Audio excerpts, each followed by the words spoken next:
হ্যাঁ, এটাই বাংলাদেশ। এ কেমন বাংলাদেশ? এটাই এখন জাতির সবচেয়ে বড় প্রশ্ন, যে বাংলাদেশে দর্শকের আগে মৃত্যু হয় দর্শিতার। আমরা অনেক দর্শনের ঘটনা শুনেছি, অনেক দর্শনের মামলার কথা শুনেছি, কিন্তু আজও পর্যন্ত আমরা কয়টা দর্শনের বিচার দেখতে পেয়েছি, বা সেই দর্শকের বিচার কতটা কঠিনতর কঠিন হয়েছে? কয়টা দর্শককে ফাঁসির মঞ্চে দাঁড় করানো হয়েছে, বা কয়টা দর্শককে ফাঁসি দেওয়া হয়েছে, সেটা হয়তো আমরা অনেকেই শুনিনি, বা অনেকেই জানি না, বা অনেকেই দেখতে পাইনি। কিন্তু আমরা এমনটা অনেকেই দেখেছি যে বাংলাদেশে অনেকে দর্শিতা খুন হয়েছে, অনেক দর্শিতা নিজে নিজে তার জীবন উৎসর্গ করে দিয়েছে, অনেক দর্শিতা তার সম্মান বাঁচাতে গিয়ে নদীতে ঝাঁপ দিয়েছে। এর একটাই কারণ, সেটা কি জানেন? সেটা হচ্ছে আমরা সেই দর্শিতার প্রাপ্য বুঝিয়ে দিতে পারিনি, আমরা সেই দর্শিতার বিচার পাইয়ে দিতে পারিনি।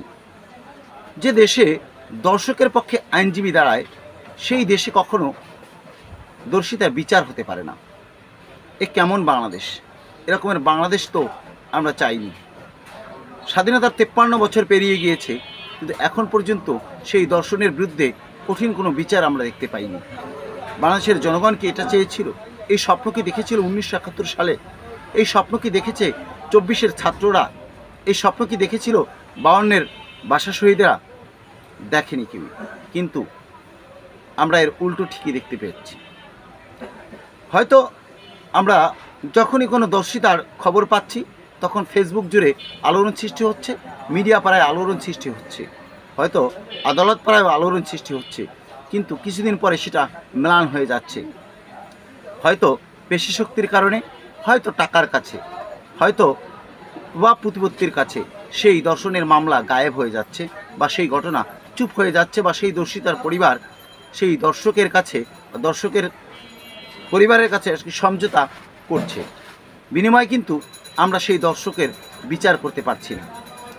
এখন এই 24-এর স্বাধীন বাংলাদেশে বসেও যদি সেই একই ধরনের নাটক আমাদের দেখতে হয়, সেই একই ধরনের নাটক যদি মঞ্চায়িত হয়, তাহলে কি লাভ হলো এই 2000 তরুণ যুবক রক্ত দিয়ে, এই ছাত্রদের বিপ্লব করে হাজার হাজার মানুষ আহত, হাজার হাজার মানুষ আজ পঙ্গুত্ব বরণ করছে? কি লাভ হলো এই আন্দোলন করে, এই সংগ্রাম করে, সেই 1971 সালে স্বাধীনতা অর্জন করে, যেখানে দর্শকের বিচার না হয়ে বিচার হওয়ার আগেই দর্শিতা মারা যাচ্ছে? আমরা কবে এই থেকে বের হয়ে আসতে পারবো বাংলাদেশের জনগণ?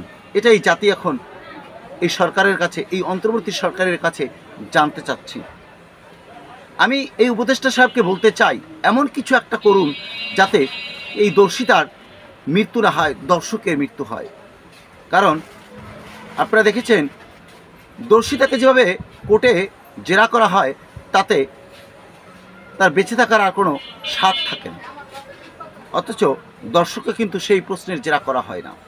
তা আমি বলতে চাই, এই আইনের পরিবর্তন করুন, এই সিস্টেমের পরিবর্তন করুন। যতদিন না পর্যন্ত এই সিস্টেম পরিবর্তন না হবে, ততদিন পর্যন্ত এদেশে দর্শকের বিচার হবে না। যদি দর্শকের বিচার করতে চান আপনারা আন্তরিকভাবে, তাহলে অবশ্যই সংস্কার দরকার এই আইনের। যদি সেটা করতে পারেন, তাহলেই এই বাংলাদেশ থেকে দর্শক নির্মূল হবে, তাছাড়া কখনোই সম্ভব নয়। আর আমি আমার মতো কিছু ভাইদেরকে উদ্দেশ্য করে বলতে চাই, আপনারা কোনো দর্শিতার ভিডিও প্রকাশ করবেন না। তাহলে সে একটি ঘরের ভিতরে আবদ্ধ অবস্থায় দর্শন হয়েছে বা দর্শিতা হয়েছে, কিন্তু আপনারা সেটাকে জনসম্মুখে উন্মুক্ত করে দিচ্ছেন, তাকে আরও ল্যাংটা করে মানুষের সামনে উপস্থাপন করছেন। এই সিস্টেমের পরিবর্তন চাই, পরিবর্তন চাই। ধন্যবাদ সবাইকে। আমার এই কথাগুলো যদি আপনাদের ভালো লেগে থাকে, তাহলে অবশ্যই শেয়ার দিয়ে অন্য ভাইদের কাছে পৌঁছে দেওয়ার চেষ্টা করবেন। ভালো থাকবেন সবাই। আসসালামু আলাইকুম।